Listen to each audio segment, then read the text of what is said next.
Assalamualaikum dan salam sejahtera. Ini agenda Awani Asia. Bagi Malaysia, sejumlah 637 bilion pelaburan diperlukan bagi peningkatan kapasiti tenaga boleh baharu ataupun TBB menjelang 2050, Menteri Ekonomi berkata, Rafizi Ramli. Dan pelaburan berkenaan berkaitan sumber penjanaan TBB, pengukuhan infrastruktur grid termasuk sambung tara, integrasi sistem penstoran tenaga dan kos operasi sistem rangkaian grid. Dan ini sebahagian pada langkah kerajaan bagi menetapkan peralihan kepada ekonomi hijau. Antara sasaran utama menstrukturkan semula ekonomi ke arah negara ekonomi bernilai tinggi. Jadi itu sasaran negara menjelang 2050 dan dalam Pelan Hala Tuju Tenaga Boleh Baharu ataupun MYRA yang dibangunkan oleh pihak berkuasa pembangunan tenaga lestari ataupun SEDA Malaysia menyasarkan penggunaan sumber tenaga baru TBB termasuk hidro kuasa besar dalam pembekalan elektrik negara sebanyak 31% menjelang 2025 dan 40% menjelang 2035, sasaran sebanyak 70% menjelang 2050. Selari apa yang dikatakan oleh Yang Berhormat Rafizi Ramli. Jadi itu yang akan kita bincangkan dan semua negara termasuk negara besar seperti China, Amerika Syarikat dan kuasa-kuasa ekonomi di Eropah sedang rancak bergerak ke arah tenaga boleh baharu ini ataupun TBB ini, tetapi Malaysia tidak boleh ketinggalan. Jadi apa yang kita boleh pelajari dengan situasi global termasuk di negara China, dua tamu sudah pun bersedia, saudara Ahmad Syukri Azmi, wartawan kumpulan media China CMG yang kini berada di Beijing. Syukri, Assalamualaikum, apa khabar? Salam baik, Tuan Haji. Terima kasih kerana sudi bersama kami dan juga Profesor Teknologis Dr. Shanti Farida Saleh, Profesor Pengarah Institut Tenaga Lestari dan Boleh Diperbarui Universiti Malaysia Sarawak ataupun UNIMAS. Prof, apa khabar? Alhamdulillah baik. Terima kasih. Mungkin kita nak memula dengan pengalaman China. Bagi Syukri sendiri, melihat komitmen dan juga langkah-langkah spesifik yang diambil oleh negara China bagi mengurangkan kebergantungan kepada tenaga karbon ataupun tenaga fosil ini dalam mengurangkan impak perubahan iklim. Jadi di mana kedudukan China pada ketika ini? Baik, kalau kita sebut tentang langkah spesifik dalam usaha kita memajukan lagi industri tenaga suria dan juga tenaga angin ni, banyak sebenarnya yang boleh saya kongsikan di China ni dan banyak usaha-usaha yang telah dilakukan. Dan antara yang menarik yang saya rasa boleh saya kongsikan dengan tetamu untuk waktu ini adalah bagaimana China memanfaatkan gurun Kubuchi.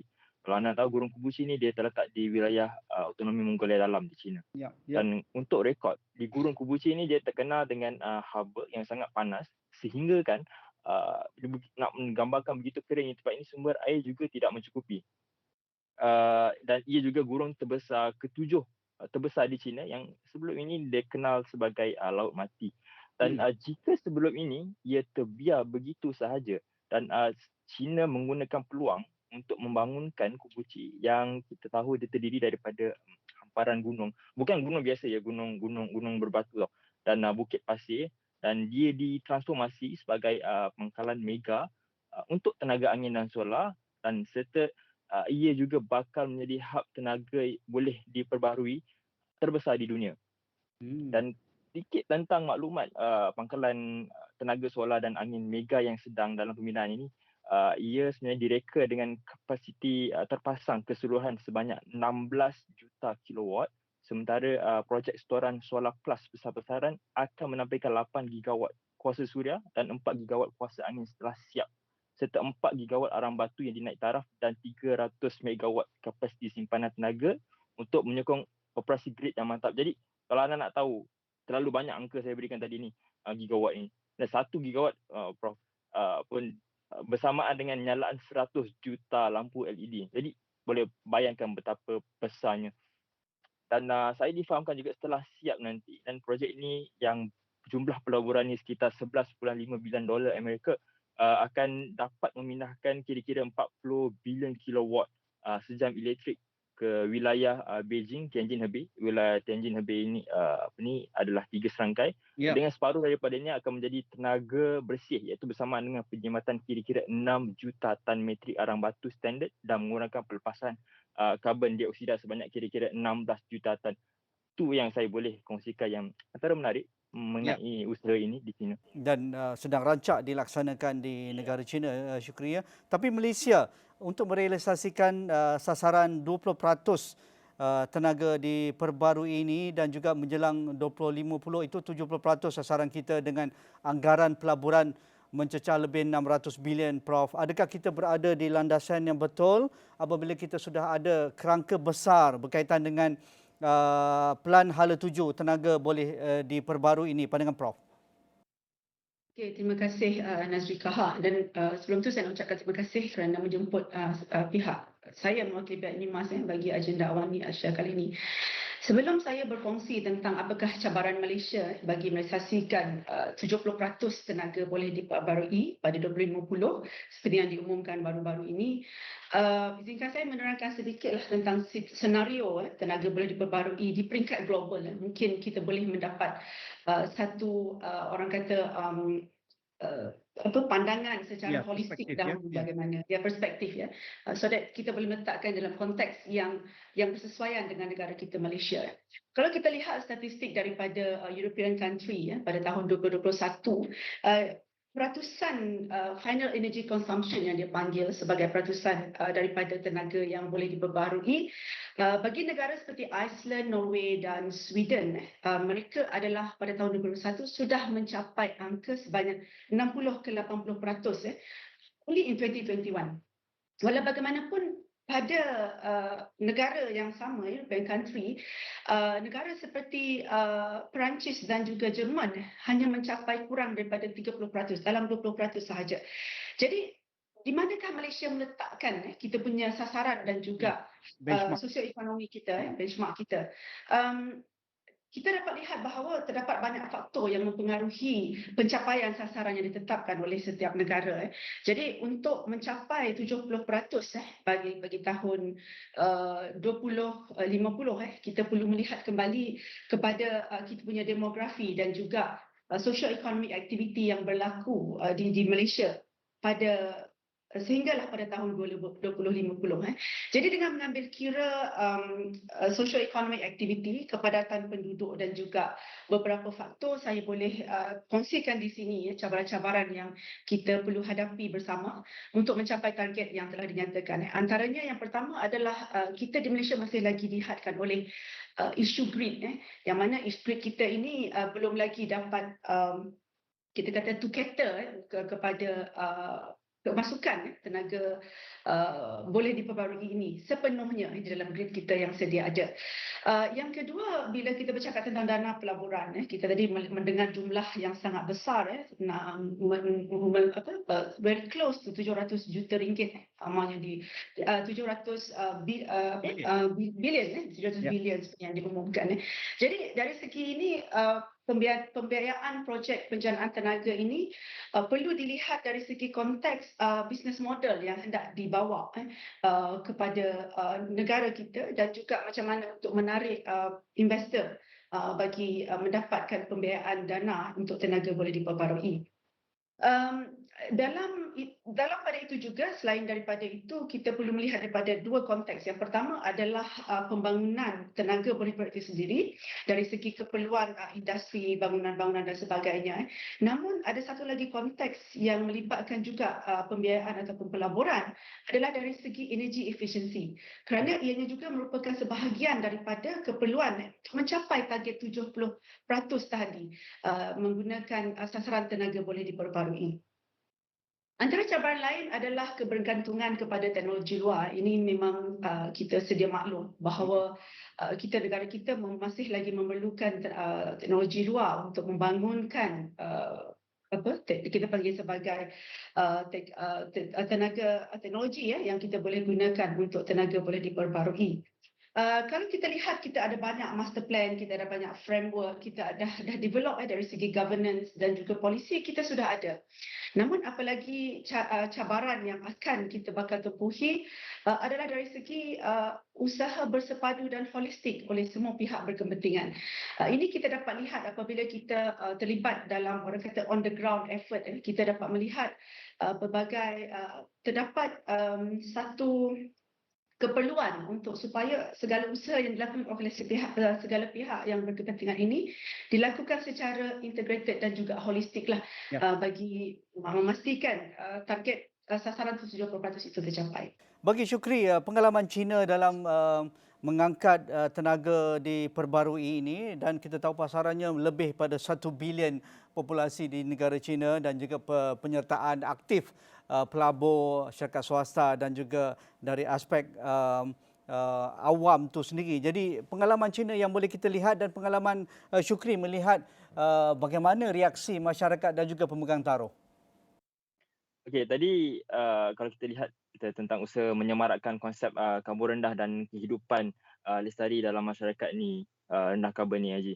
Tadi saya gunakan tempat lain Kubuci, dan sekarang ni saya suka ambil contoh tempat-tempat yang pernah saya lawati dan cuba relate lah.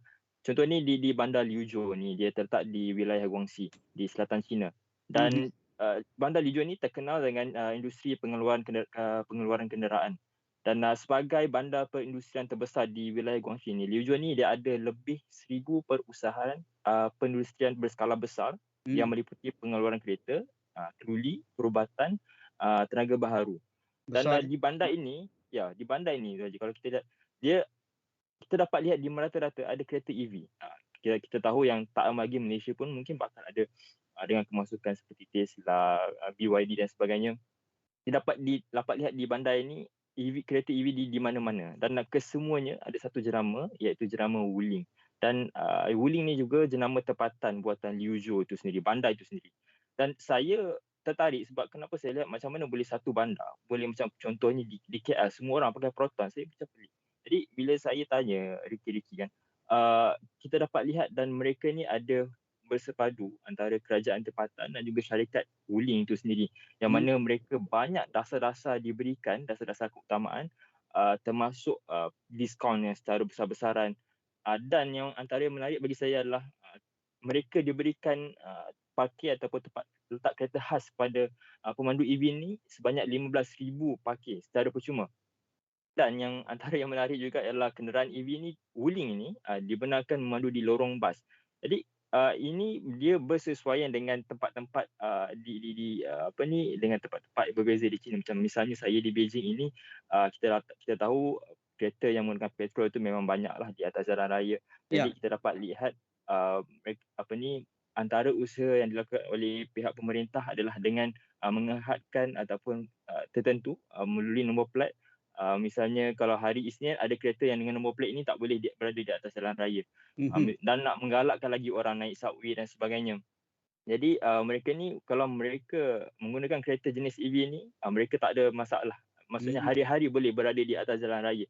Jadi saya nampak usaha ini dia seiring dengan apa yang yang Prof cakap tadi, secara pemegang taruh. Kalau kita lihat di China ni, pemegang taruh terbesarnya ialah rakyat dia sendiri yang berjumlah 1.4 bilion.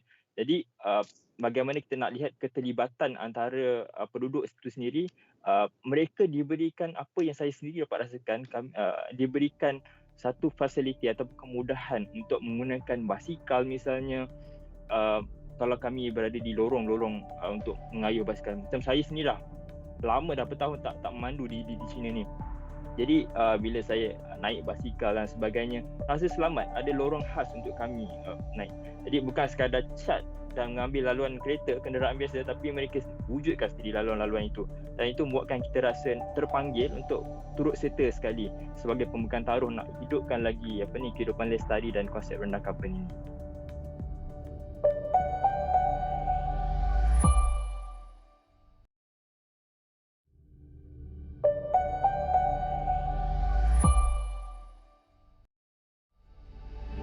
Ya, itu pengalaman yang menarik yang boleh kita contohi. Tetapi dalam konteks Malaysia mungkin jauh lagi bergerak ke hadapan tentang itu, Prof. Tetapi apa yang boleh kita lakukan untuk mempromosikan cara hidup lestari, dalam masa yang sama kita menggalakkan rakyat beralih kepada kenderaan rendah karbon, tidak menggunakan fosil dan sebagainya, dan apakah insentif-insentif yang Prof rasa boleh dilakukan dengan segera tanpa menunggu polisi-polisi besar dan sebagainya, supaya rakyat ada insentif, ada motivasi untuk, dan juga pihak swasta ingin melabur dan sebagainya dalam isu ini, Prof?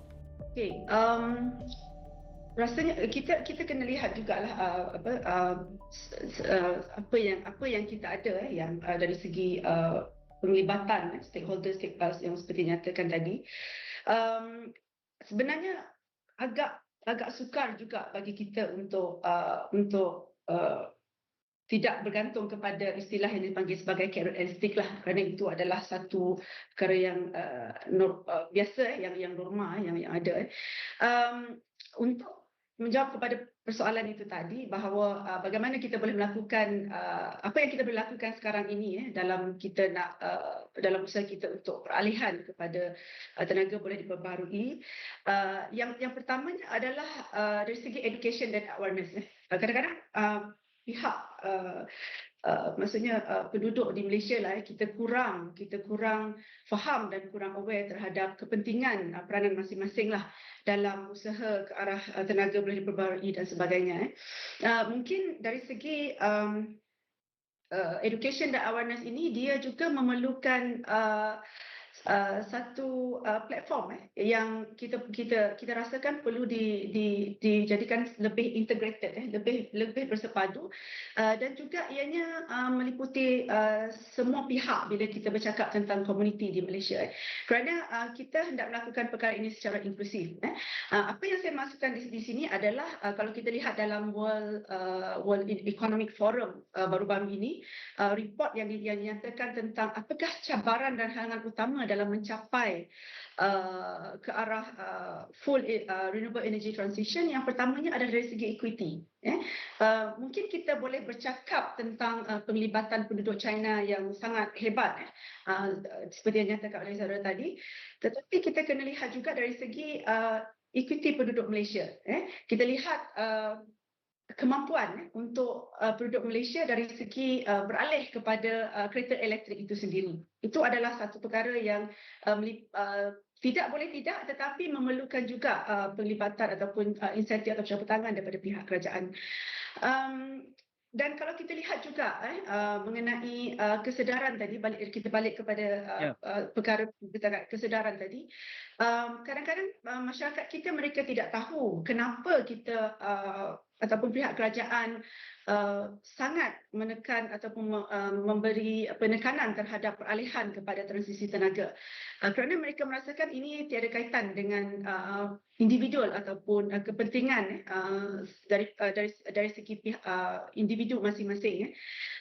Kemungkinan besar kita kurang bercakap tentang isu-isu global seperti perubahan iklim ataupun climate change, yang mana ianya impaknya adalah impak yang direct sebenarnya kepada setiap individu dan generasi akan datang.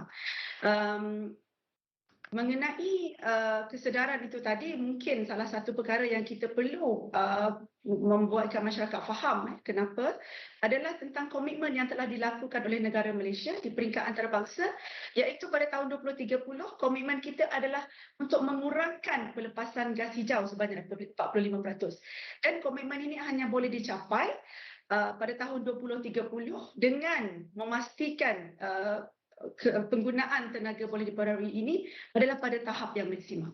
Okey, Syukri, itu tadi yang dikatakan dari sudut equity dan juga penyertaan pemegang taruh yang lebih aktif, dan kita tahu juga capacity building belum disemarakkan ataupun diangkat sewajarnya, walaupun kita tahu potensi-potensi tenaga suria, tenaga angin dan juga hidro itu memang kaya di Malaysia.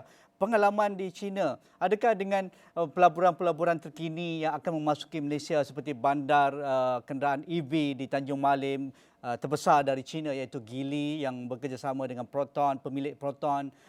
Tesla akan membuka ibu pejabatnya di Kuala Lumpur ataupun di Cyberjaya, dan juga BYD juga bercadang membuat pelaburan besar kenderaan elektrik dari China. Jadi adakah ini mungkin sebagai satu jalan pintas ataupun memberikan satu motivasi bahawa kita tak lama lagi akan mampu milik lah, seperti mana Prof katakan tadi, mahal lagi lah nak memiliki kenderaan elektrik, tapi mungkin setahun 2 tahun akan datang kita akan lihat harga akan turun. Jadi adakah itu sebagai permulaan yang baik untuk Malaysia? Pandangan Syukri.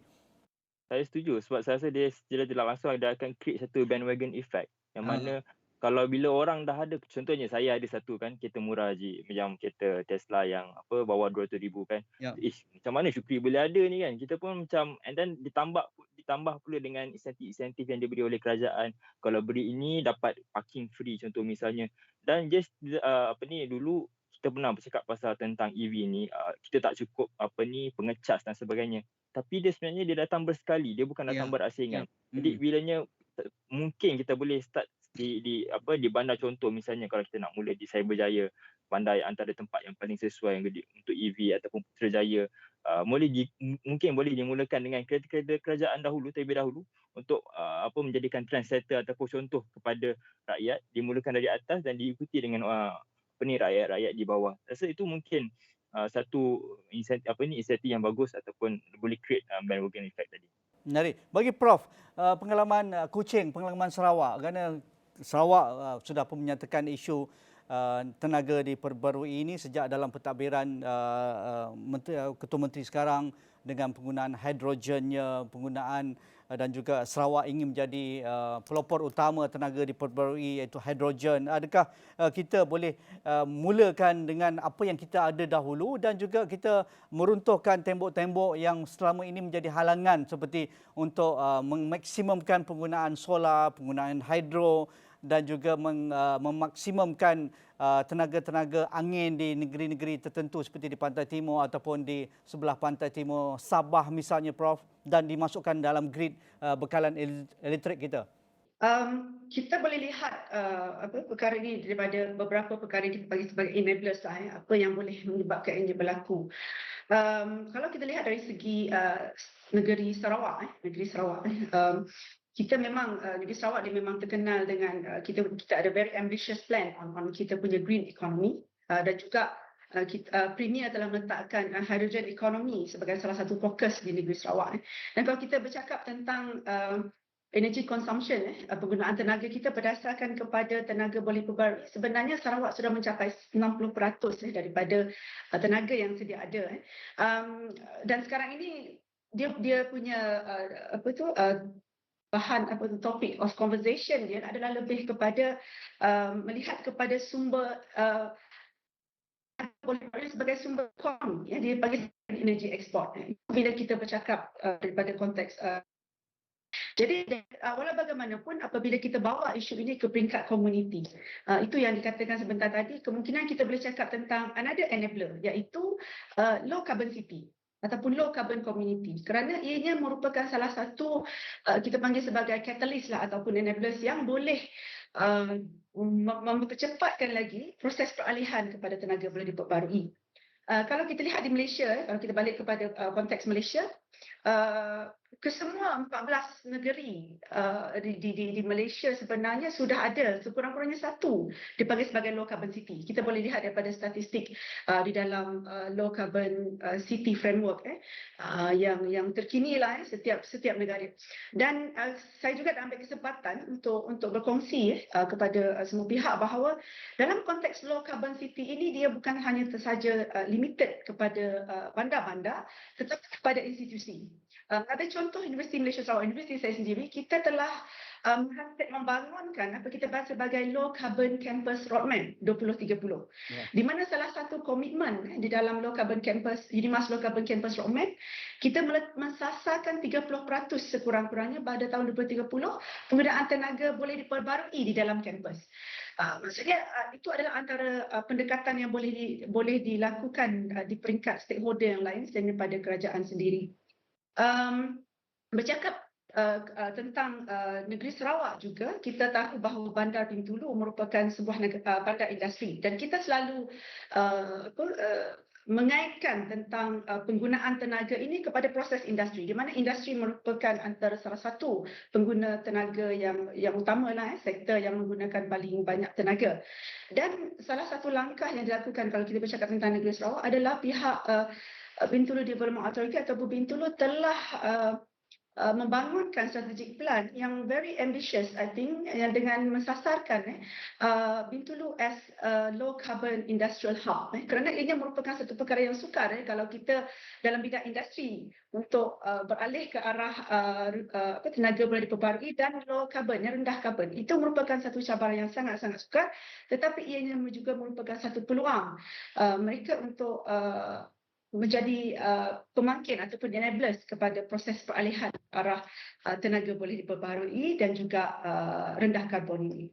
Menarik. Bagi Shukri sendiri, pengalaman China dan juga sebagai rakan rapat ASEAN dan kita tahu juga perdagangan global amat kompetitif pada ketika ini dan juga bagaimana ia boleh disemarakkan dalam konteks ASEAN dan juga menangani isu-isu berkaitan dengan perubahan iklim. Pandangan Ahmad Shukri. Secara generalnya, secara amnya saya rasa memang akan kolaborasi itu akan terus berlangsung antara China dan juga ASEAN. Yang mana kalau kita lihat pada baru-baru ini 10 Julai, Presiden Xi Jinping China mengatakan China akan terus menyumbang lebih banyak sumber kepada pembangunan kerjasama global dan juga bersinergi dengan masyarakat antarabangsa untuk memantapkan lagi pelaksanaan inisiatif pembangunan global ataupun yang dikenal sebagai GDI.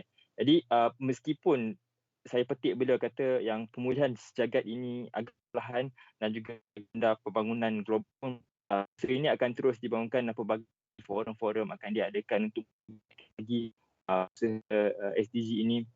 Dan juga saya lihat China juga turut menyatakan ketersediaan untuk bersama-sama dengan negara ASEAN lain untuk membantu ataupun berkongsi pengalaman yang ada bagaimana untuk mempercepatkan lagi proses ini berlaku.